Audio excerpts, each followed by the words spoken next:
Hello बच्चों, good morning. આપણે દ્વિધ્રુવીય ચાક માત્રા જે ગઈકાલે કેવી રીતે ગણવાની એ શીખી ગયા હતા। હવે આ દ્વિધ્રુવીય ચાક માત્રા ગણ્યા પછી આજે આપણે એ જે બંધની ધ્રુવીયતા છે ટોપિક એમાં કેટલીક વસ્તુઓને સમજીએ। જેમ કે आवो प्रश्न है कि BeF2 अणु ध्रुवीय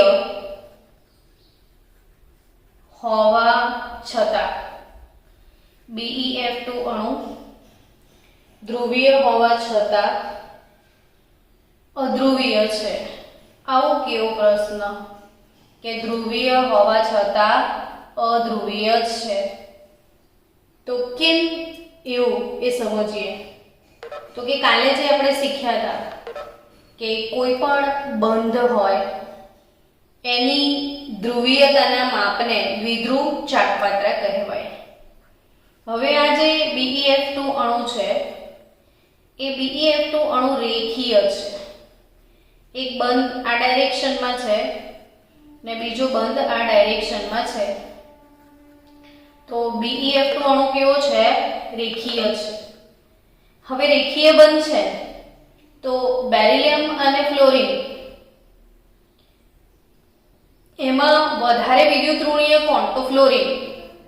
एटले आ रीते दर्शावाय जे बंध ध्रुवीय होय ने बाळको एमां जेनी विद्युत ऋणता वधु होय एना तरफ एरो अने आने क्रॉस एरो कहेवाय। आ रीते क्रॉस करवानुं અને એનાથી જે વધારે વિદ્યુત ઋણીય હોય કે જેને ઇલેક્ટ્રોન યુગ્મ પોતાની તરફ ખેંચ્યું છે ત્યાંથી એરો બતાવવાનો। એવી રીતે બેરિલિયમ થી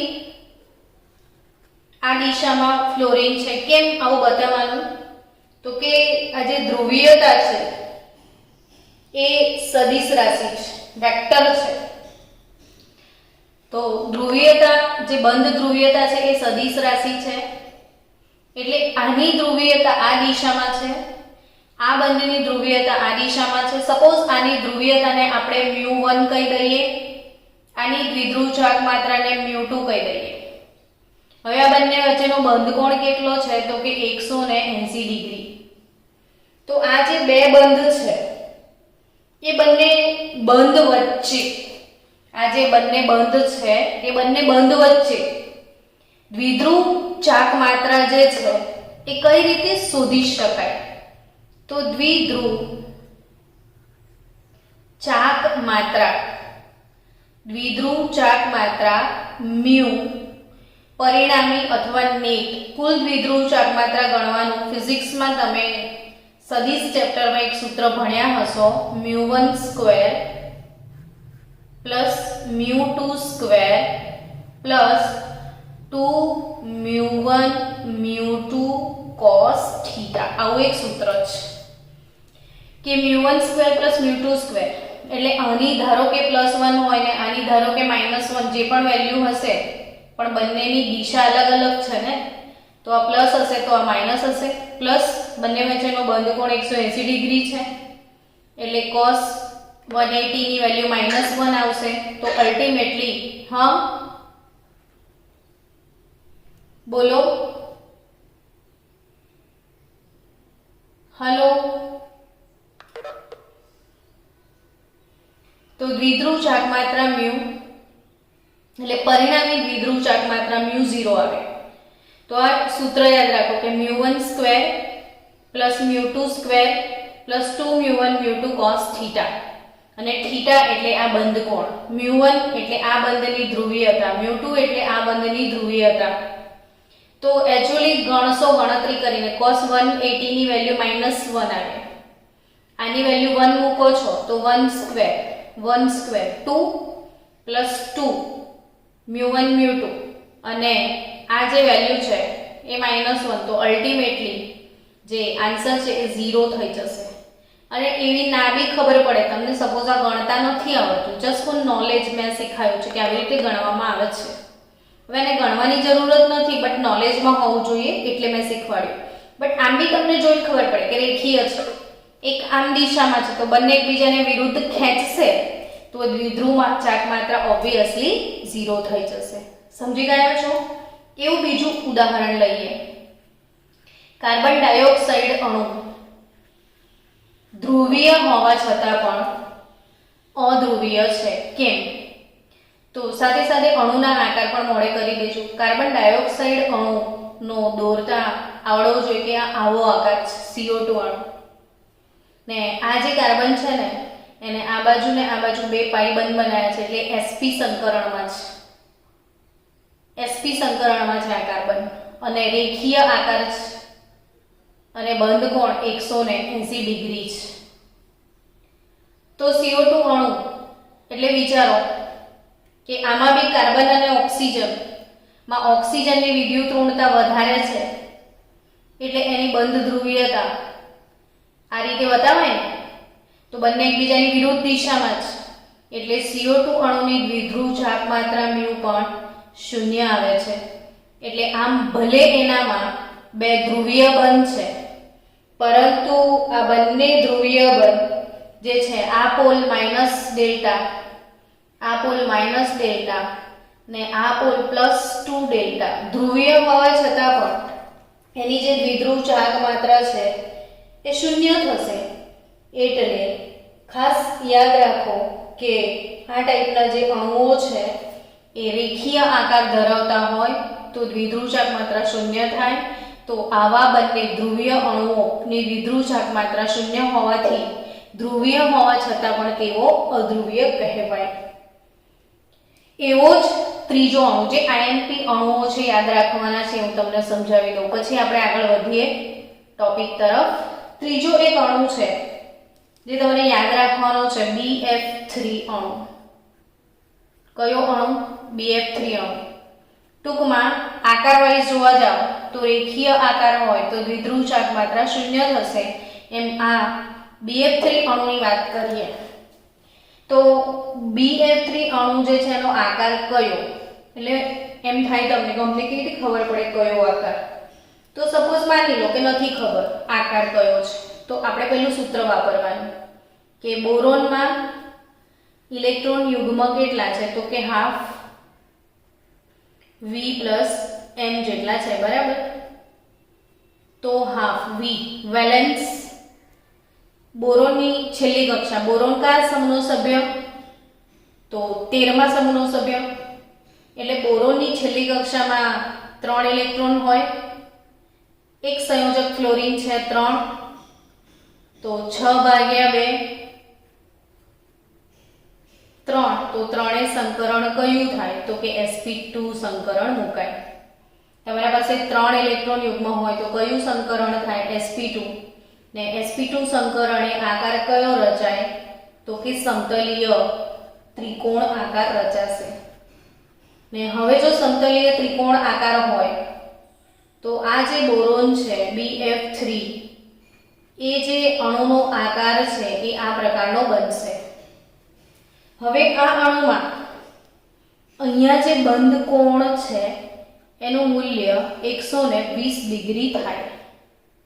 હવે જો આ વેક્ટર ક્વોન્ટિટી છે આ દિશામાં આનો સદિશ મળે આનો સદિશ આ દિશામાં છે તો આ બંનેનું પરિણામી સદિશ તમે ફિઝિક્સમાં સદિશ ચેપ્ટર ભણ્યા છો બરાબર. તો આ બંનેનું પરિણામી સદિશ જે છે ને એ આ દિશામાં મળશે અને આ બંને એકબીજાની વિરુદ્ધ થઈ જશે. જો સમજો આ સદિશ μ1 આની μ2 તો આ બંનેનું પરિણામી અહીંયા મળશે અને આ બંને એકબીજાના વિરુદ્ધ થશે એટલે આની દ્વિધ્રુવ ચાક માત્રા μ 0 થાય છે હંમેશા. BF3 અણુ સમતલીય ત્રિકોણ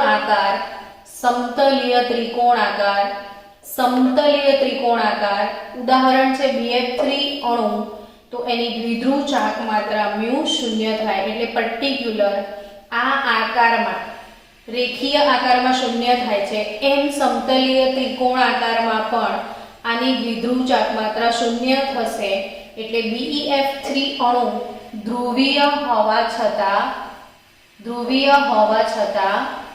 એમાં ધ્રુવીય બંધ હોવા છતાં અધ્રુવીય છે. ડન.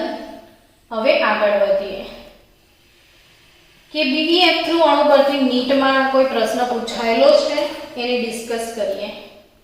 તો નીટમાં એક બહુ જ સરસ પ્રશ્ન આમાંથી પૂછાયો હતો કે આ બેન્ઝીન, કેમેસ્ટ્રીના સ્ટુડન્ટને બેન્ઝીન તો ખબર જ હોય કે આ બેન્ઝીન કહેવાય, અને આ બેન્ઝીનની ઉપર ક્લોરીન છે, એટલે આ કાર્બન અને આ ક્લોરીન, ક્લોરીનની વિદ્યુત ઋણતા વધારે હોય એટલે આ બંધ ધ્રુવીય બંધ છે. બરાબર છે. તો પ્રશ્ન એવો પૂછ્યો હતો કે આ જે ક્લોરોબેન્ઝીન છે એની દ્વિધ્રુવ ચાક માત્રા મ્યુ 1.5 ડેબાઈ છે. દ્વિધ્રુવ ચાક માત્રાનો એકમ ડેબાઈ છે, જેની આપણે ગણતરી સાથે ગઈકાલે ડિસ્કશન કરી હતી. મેડમ, હા મીટિંગ રૂમ અનલોક કરો ને બધા મીટિંગમાં છે. કે સોરી, નીટમાં પ્રશ્ન હતો બાળકો કે આ બેન્ઝીનની રિંગ પર ક્લોરીન છે, આની દ્વિધ્રુવ ચાક માત્રા 1.5, તો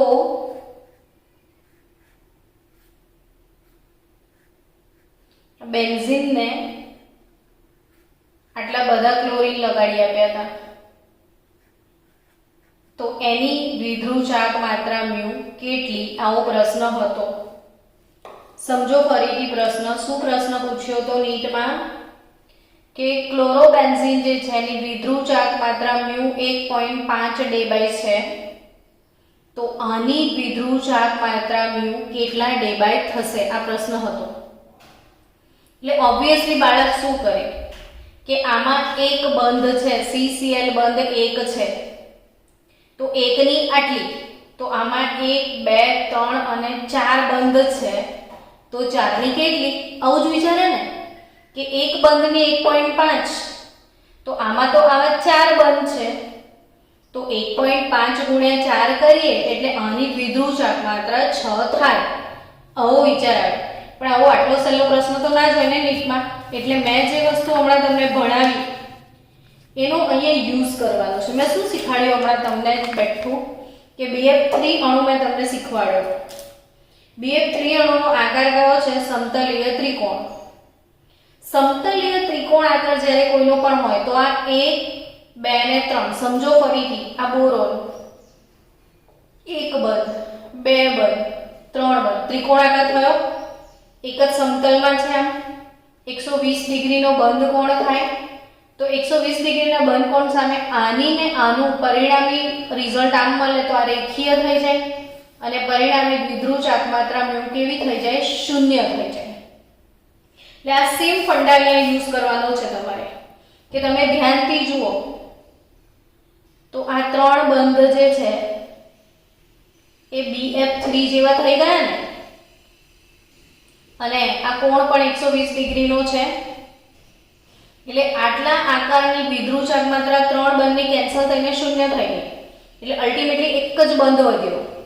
તો આ એક જ બંધ જે છે એ જ વધ્યો, આ 3 ની તો પરસ્પર કેન્સલ થઈ ગઈ, એટલે આની દ્વિધ્રુવ ચાક માત્રા મ્યુ નો જવાબ પણ કેટલો આવે, 1.5 ડેબાઈ જ આવે. તો આ એક નીટનો અગત્યનો પ્રશ્ન છે જે ભૂલ્યા વગર તમને યાદ રાખવાનો છે. તો હવે આપણે ચર્ચા કરીશું અહીંયા કે કેટલાક અણુઓની દ્વિધ્રુવ ચાક માત્રામાં સૌથી પહેલા વાત કરીએ અણુનો પ્રકાર. અણુનો પ્રકાર AB ટાઈપનો હોય. અણુનો પ્રકાર કયો હોય, AB ટાઈપનો. AB એટલે ફક્ત 2 જ પરમાણુ હોય, ફક્ત 2 જ પરમાણુ હોય.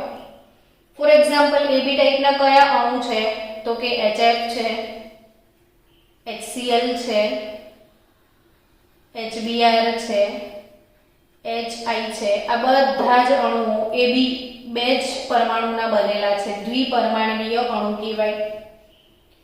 તો આ બધા જ અણુઓ જે છે જેમ કે H2, Cl2, I2 આ બધા બી દ્વિપરમાણવીય અણુ છે. ટૂંકમાં સરખા સરખા પણ હોઈ શકે, અલગ અલગ પણ હોઈ શકે. તો આવા અણુઓ, આ બધાનો આકાર કેવો છે? તો કે એબી ટાઈપના તમામ અણુઓ બે ભિન્ન બિંદુઓ એક રેખામાં જ હોય. એટલે આ બધાનો આકાર કેવો છે? રેખીય આકાર છે. તો આ તમામ રેખીય આકાર એની દ્વિધ્રુવ ચાક માત્રા તો કે HF બંધ, HCl બંધ, HBr બંધ ને HI બંધ. તમે બધા જ જાણો છો કે હેલોજન લોકોની વિદ્યુત ઋણતા બહુ જ ઊંચી હોય છે. ફ્લોરિન, ક્લોરિન, બ્રોમિન, આયોડિન આ બધા જ ઇલેક્ટ્રોન યુગ્મને પોતાની તરફ ખેંચી જશે. બધા જ ઋણ ધ્રુવ બનશે ને હાઇડ્રોજન ધન ધ્રુવ બનશે ને આ બધાની દ્વિધ્રુવ ચાક માત્રા હશે ને બધા ધ્રુવીય અણુઓ છે. તો આ બધા જ ધ્રુવીય બનશે અને આ બધામાં સૌથી વધારે ધ્રુવીય કોણ? આ પ્રશ્ન પણ નીટ લેવલે, JEE લેવલે, બોર્ડ લેવલે, ગુજકેટ લેવલે, દરેક લેવલે આવા પ્રશ્નો હશે જ. તો આ બધામાં સૌથી વધારે ધ્રુવીય કોણ? તો કે સૌથી વધારે ધ્રુવીય એ હોય જેની વિદ્યુત ઋણતા સૌથી વધારે હોય. હવે સમજો કે આખા આવર્ત કોષ્ટકમાં 17મા સમૂહના સભ્યોની વિદ્યુત ઋણતા વધારે છે અને એમાં બી સૌથી વધારે ફ્લોરિન, આખા આવર્ત કોષ્ટકના 118 તત્વોમાં સૌથી વધારે વિદ્યુત ઋણતા ફ્લોરિનની છે. સૌથી વધારે ને કેટલી છે ખબર છે? 4 એકમ હાઈએસ્ટ. તો fluorine greater than chlorine, greater than bromine, greater than iodine. વિદ્યુત ઋણતાનો ક્રમ હાઈએસ્ટ ફ્લોરિનની. તો ઓબ્વિયસલી સૌથી વધારે ધ્રુવીયતા આની હશે. તો HF બંધ જે છે ને એની ધ્રુવીયતા 1.78 ડેબાય છે. HCl બંધની 1.07 ડેબાય છે. HBr ની 0.79 ડેબાય છે અને HI જે છે એની 0.38 ડેબાય છે. તમને એમ થશે કે આ કિંમતો અમારે યાદ રાખવાની છે? તો ના, આ તો તમારા નોલેજ માટે. તમે એક વખત ભણ્યા હોય તો તમને યાદ તો રહે કમસે કમ કે ફ્લોરિનની વિદ્યુત ઋણતા વધારે છે. એટલે તમને પ્રશ્ન પૂછાય પરીક્ષામાં કે HF, HCl, HBr અને HI એમાં બંધ ધ્રુવીયતાનો ક્રમ પ્રમાણે ગોઠવો. તો એ વખતે તમારે ગોઠવવું પડશે કે સૌથી વધારે ધ્રુવીય બંધ કયો છે? HF, જેની વિદ્યુત ઋણતા વધારે હશે એ સૌથી વધારે ધ્રુવીય બંધ હશે. હવે પછી આ અણુઓ તો H2, Cl2 ને I2 આમાં બંને પરમાણુની વિદ્યુત ઋણતા સમાન છે. તો આવા સમાન વિદ્યુત ઋણતા ધરાવતા પરમાણુઓમાં વિદ્યુત ઋણતાનો તફાવત હોય જ ના. એટલે આ બધાની દ્વિધ્રુવ ચાક માત્રા 0 હોય. એટલે આ બધા અણુઓ જે છે H2, Cl2, I2 જેમની દ્વિધ્રુવ ચાક માત્રા 0 થઈ જશે, કોઈ ધ્રુવીયતા નથી. એટલે આવા અણુઓ અધ્રુવીય અણુઓ કહેવાય ને આવા અણુઓ ધ્રુવીય અણુઓ કહેવાય. તો આ ધ્રુવીય અણુઓ છે અને નીચેવાળા કેવા છે? અધ્રુવીય અણુઓ. ચલો હવે બીજું આખું લેક્ચર જે નીટનું ઇન્ફોર્મેટિવ લેક્ચર છે બાળકો, કોમ્પિટિટિવ લેવલના બાળકો માટેનો લેક્ચર છે આખો, બોર્ડવાળા માટે પણ. હવે બીજો પ્રકાર છે AB2 પ્રકારના અણુઓની દ્વિધ્રુવ ચાક માત્રા. તો ખાસ કરીને AB2, તો એમાં પાણી લઈએ. AB2 પ્રકાર તો પાણી, એવી રીતે સલ્ફર H2S. હવે આ બંનેનો આકાર કયો કહેવાય? તો કે વળેલો આકાર કહેવાય. વળેલો આકાર કહેવાય. તો પાણીનો સ્વભાવ ધ્રુવીય છે કે અધ્રુવીય? તો કોઈ પણ બાળકને સમજ પડી જાય કે ઓક્સિજનની વિદ્યુત ઋણતા વધારે છે, હાઇડ્રોજનની ઓછી છે. તો હાઇડ્રોજનની ઓછી, તો અહીંયા બે લોકોના -2 ડેલ્ટા ચાર્જ થશે. એટલે અહીંયા બંધ ધ્રુવીયતા આ દિશામાં છે, આની પણ બંધ ધ્રુવીયતા આ દિશામાં, બંનેની સમાન દિશામાં બંધ ધ્રુવીયતા છે. અને ઉપરથી આ લોકો પર બે બે અબંધકારક ઇલેક્ટ્રોન યુગ્મ, એટલે પાણીનો અણુ ધ્રુવીય છે. પાણીનો અણુ કેવો છે? ધ્રુવીય છે. ને પાણીના અણુની જે ધ્રુવીયતા છે એ 1.85 ડેબાઈ છે. તો ખાસ યાદ રાખજો, પાણીનો અણુ ધ્રુવીય છે અને એની દ્વિધ્રુવ ચાર્જ માત્રા 1.85 ડેબાઈ છે. જ્યારે સલ્ફર H2S એ બી વળેલો જ છે, પણ એની દ્વિધ્રુવ ચાર્જ માત્રા 0.95 ડેબાઈ જ છે. તો કેમ આવું થયું?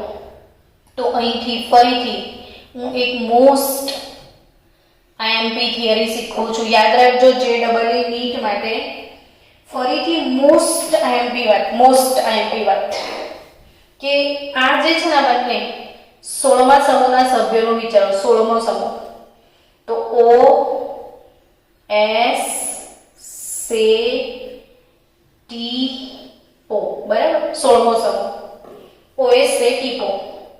હવે આ બધાના હાઇડ્રેટ, તો આ H2O, આ H2S, H2SC, આ H2TE ને આ H2PO. તો બાળકો આ બધાના હાઇડ્રેટ જુઓ, બધા ધ્રુવીય છે, છતાં બી આના કરતાં આની ધ્રુવીયતા ઓછી દેખાય છે. જો આના કરતાં આની ધ્રુવીયતા ઓછી, તો આના માટે એક હિન્ટ યાદ રાખજો કે તમે ઉપરથી નીચે તરફ જાઓ છો તો ઓક્સિજન કરતાં સલ્ફરની વિદ્યુત ઋણતા ઓછી થઈ જાય. ઉપરથી નીચે તરફ જાઓ તો વિદ્યુત ઋણતા ઘટે. શું થાય? વિદ્યુત ઋણતા ઘટે. એટલે ઓક્સિજન કરતાં સલ્ફરની વિદ્યુત ઋણતા ઘટે જ, અને ઘટે છે એના કારણે દ્વિધ્રુવ ચાર્જ માત્રામાં ઘટાડો જોવા મળે છે. સમજી રહ્યા છો? તો એના લીધે શું જોવા મળે છે? દ્વિધ્રુવ ચાર્જ માત્રામાં ઘટાડો જોવા મળે છે. હવે મારે તમને સાથે સાથે હજી એક વાત બતાવવાની છે કે મધ્યસ્થ પરમાણુની વિદ્યુત ઋણતા વધે એટલે હવે તમે ઉપરથી નીચે તરફ જાઓ તો આ જે બંધ કોણ છે એ 104.5 ડિગ્રી છે. તો આ બંધ કોણ કેટલો? આવો પ્રશ્ન થશે તમને. તો ઉપરથી નીચે તરફ જાઓ તો બધાના બંધ કોણમાં કોઈ ફરક પડે? તો કે જો ઉપરથી નીચે તરફ જાય વિદ્યુત ઋણતા ઘટે એટલે ધ્રુવીયતા એ તો ઘટશે જ, પણ બંધ કોણ વિશે શું કહેવું છે? તો એક બહુ જ ગોલ્ડન સેન્ટેન્સ છે, પૂછે છે ઘણી બધી વખત નીટ લેવલે કે મધ્યસ્થ પરમાણુની વિદ્યુત ઋણતા વધે. મધ્યસ્થ પરમાણુ ની વિદ્યુત ઋણતા, મધ્યસ્થ પરમાણુની વિદ્યુત ઋણતા ઘટે તો બંધ કોણ ઘટે. પાક્કું યાદ રાખજો. એટલે ઉપરથી નીચે તરફ જાઓ તો બંધ કોણનું મૂલ્ય ઘટશે. આ બંધ હજી નાનો થઈ જશે. આની વેલ્યુ 104 કરતાં બી ઓછી હશે. એટલે એક તો આનો બંધ કોણ પણ ઘટે, ધ્રુવીયતા પણ ઘટે, એટલે દ્વિધ્રુવ ચાર્જ માત્રામાં ઘટાડો દેખાય છે. 1.85 છે, સામે ફક્ત આ 0.95 છે. એટલે આની અંદર બંધ કોણ જે છે એ પાણી કરતાં ઓછો હશે. બંધ કોણ પાણી કરતાં ઓછો હશે. તો આ એક સારી એવી અગત્યની વાત છે કે વિદ્યુત ઋણતા ઘટે તો બંધ કોણ ઘટે. હવે આપણે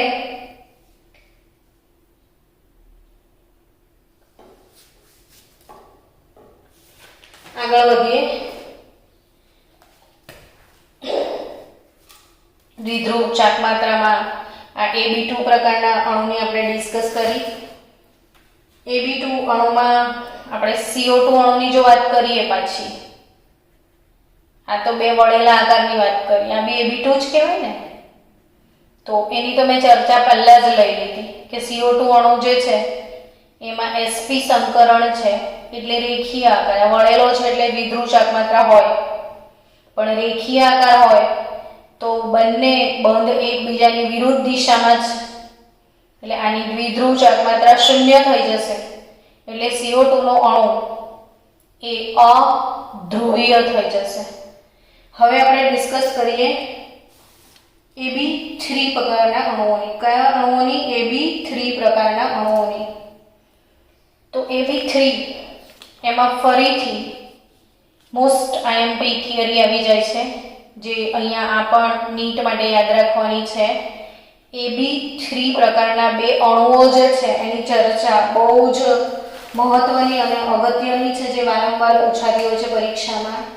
તો યાદ રાખજો, NH3 અને આપણે NF3 ની ચર્ચા કરવાના છીએ. અહીંથી પરીક્ષામાં પ્રશ્ન એ રીતે પૂછાશે કે શા માટે એમોનિયાની દ્વિધ્રુવચાક માત્રા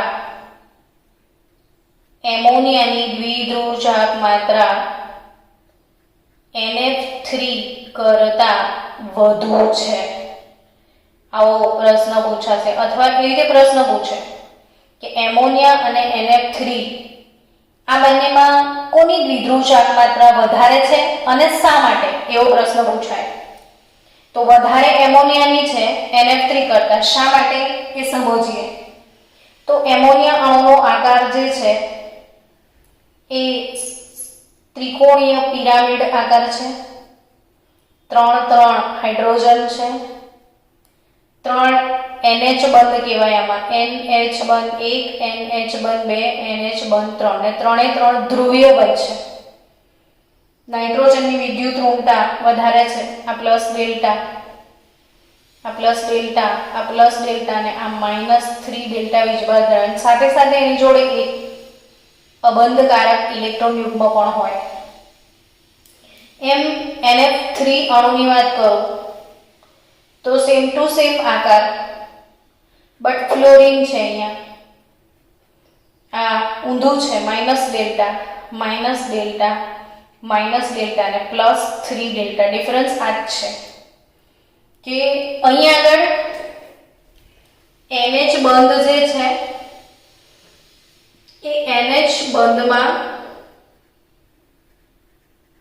નાઇટ્રોજનની વિદ્યુત ઋણતા વધુ છે, જ્યારે આ બાજુ NF બંધ છે ને NF બંધમાં નાઇટ્રોજનની વિદ્યુત ઋણતા ઓછી છે. અહીંયા નાઇટ્રોજન પ્લસ છે, પેલી બાજુ નાઇટ્રોજન માઇનસ છે. તો સમજો કે હવે આમાં ધ્રુવીયતાની દિશા આવાળી, આમાં ધ્રુવીયતાની દિશા નાઇટ્રોજન તરફ, આમાં ધ્રુવીયતાની દિશા નાઇટ્રોજન તરફ અને આ પણ ઉપર તરફ. એનો એટલે કે બધી એક જ દિશામાં થઈ ગઈ. બધું આમ જ છે, ઉપર તરફ છે, એટલે કશું કેન્સલ નહીં થાય. એટલે એવું કહી શકાય કે એમોનિયામાં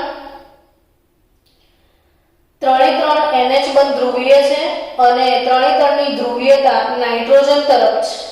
તેથી દ્વિધ્રુવચાક માત્રાનું આમાં શું કહી શકાય કે ત્રણેય બંધની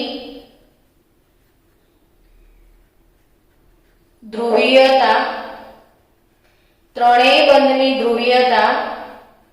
નાઇટ્રોજન તરફ છે. કોના તરફ છે? નાઇટ્રોજન તરફ છે. ત્રણેય બંધની ધ્રુવીયતા નાઇટ્રોજન તરફ છે અને નાઇટ્રોજન તરફ હોવાના લીધે ત્રણેય બંધની ધ્રુવીયતા નાઇટ્રોજન તરફ છે. એટલે પરિણામી ધ્રુવીયતા વધી જાય ને પરિણામી ધ્રુવીયતા વધે એટલે એની દ્વિધ્રુવચાક માત્રા બહુ વધારે છે. નાઇટ્રોજનની દ્વિધ્રુવચાક માત્રા એમોનિયાની 1.47 ડેબાય છે. જ્યારે NF3 ની વાત કરીએ વિદ્યાર્થી મિત્રો તો ઊંધી દિશા છે. જો અહીંયા ધ્રુવીયતા નીચેની દિશામાં, અહીંયા ધ્રુવીયતા નીચે તરફ, અહીંયા ધ્રુવીયતા નીચે તરફ ને અબંધકારક ઇલેક્ટ્રોનની ધ્રુવીયતા ઉપર તરફ. તો આ એકબીજાના ક્રોસ થયા, દુશ્મન થયા. આ એકબીજાની ડાયરેક્શન જ છે, બધા એક જ તરફ પ્રવાહ જાય છે. આ વિરોધનો વંટોળ છે. એટલે આટલી તો કેન્સલ થઈ ગઈ, આટલી જ બચી. એટલે અહીં 3 બંધ ધ્રુવીય છે, ત્રણેય NF બંધની ધ્રુવીયતા ફ્લોરિન તરફ છે. અહીંયા ત્રણેય NF બંધની ધ્રુવીયતા ફ્લોરિન તરફ છે અને અબંધકારક ઇલેક્ટ્રોન યુગ્મની ઉપર, એટલે પરિણામી જે ધ્રુવીયતા છે એ શું થાય તો કે ઘટે.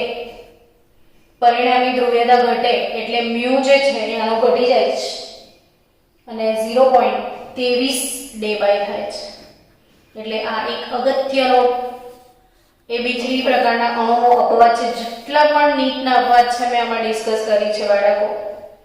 એટલે અહીંયા એમોનિયા જે છે એની દ્વિધ્રુવ ચાક માત્રા NF3 કરતા વધારે છે અથવા એમોનિયાનો અણુ NF3 કરતા વધુ ધ્રુવીય છે. તો એના કારણો શું છે એની આ સમજૂતી આપી છે.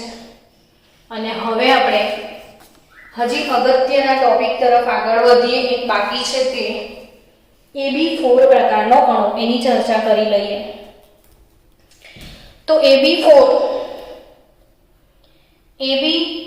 પ્રકારનો કયો અણુ છે જેની ડિસ્કશન કરવાની છે? તો આપણે મિથેન અણુની વાત કરીએ. તો મિથેન અણુમાં સંકરણ કયું છે? sp3. તો આકાર કયો થાય? સમચતુષ્ફલકીય આકાર. એટલે સમજો કે જ્યારે બંધ એકબીજાથી ક્રોસ થાય છે ધ્રુવીયતા, એટલે આની આમ ખતમ, આની આમ ખતમ, એટલે આનો મ્યુ 0 થઈ જાય. એટલે મિથેનનો અણુ કેવો થશે? અધ્રુવીય. હવે સમજો કે આ જ મિથેનના અણુમાં હું આ એક H ને નીકાળીને ક્લોરીન નાખી દઉં તો C ની જોડે 1 2 3 હાઇડ્રોજન અને એક ક્લોરીન થયો. હવે હું આ બંધને નીકાળીને બી Cl નાખું તો 2 હાઇડ્રોજન ને 2 ક્લોરીન થાય. આને નીકાળીને Cl નાખું તો 1 હાઇડ્રોજન ને 3 ક્લોરીન થાય. ને આને બી નીકાળી દઉં તો પાછા 4 ક્લોરીન થઈ જાય. એટલે આ બહુ જ હોટ ફેવરિટ ક્વેશ્ચન છે કે આમાં આ ગયા જ વર્ષે આપણે 12મા ધોરણના બોર્ડના પેપરમાં બી છે. ગયા વર્ષના 12મા ધોરણના બોર્ડના પેપરમાં પ્રશ્ન છે.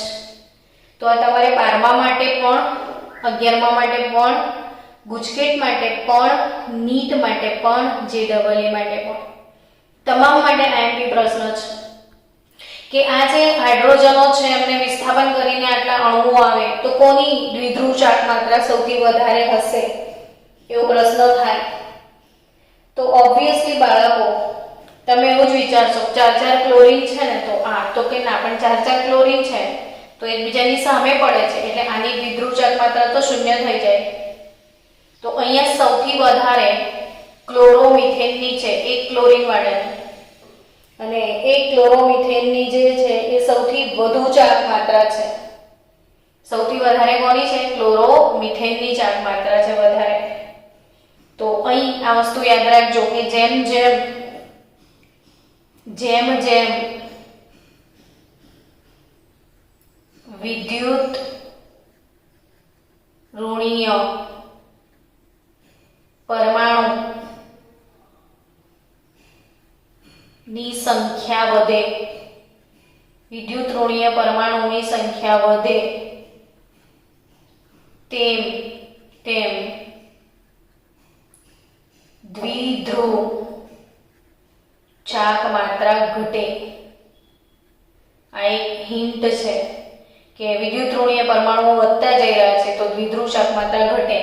તો હાઈએસ્ટ ક્લોરોમિથેનની, પછી ડાયક્લોરોમિથેન, પછી ટ્રાયક્લોરોમિથેન ને પછી કાર્બન ટેટ્રાક્લોરાઇડ, બધાના નામ પણ મોડે કરી દેજો. ક્લોરોમિથેન, ડાયક્લોરોમિથેન, ટ્રાયક્લોરોમિથેન ને કાર્બન ટેટ્રાક્લોરાઇડ. તો સૌથી વધારે દ્વિધ્રુવીયતા ક્લોરોમિથેનની છે. તો અહીંયા આપણી ચોપડીના જે ધ્રુવીયતા વાળો ટોપિક છે એ આખો મેં કવર કરી લીધો છે. એટલે હવે આપણે નેક્સ્ટ લેક્ચરમાં આયોનિક લક્ષણ ને એ બધી જે ગણતરી વાળો ટોપિક છે એને કવર કરીશું. મળીશું નેક્સ્ટ લેક્ચરમાં આયોનિક લક્ષણવાળો ટોપિક કવર કરીશું.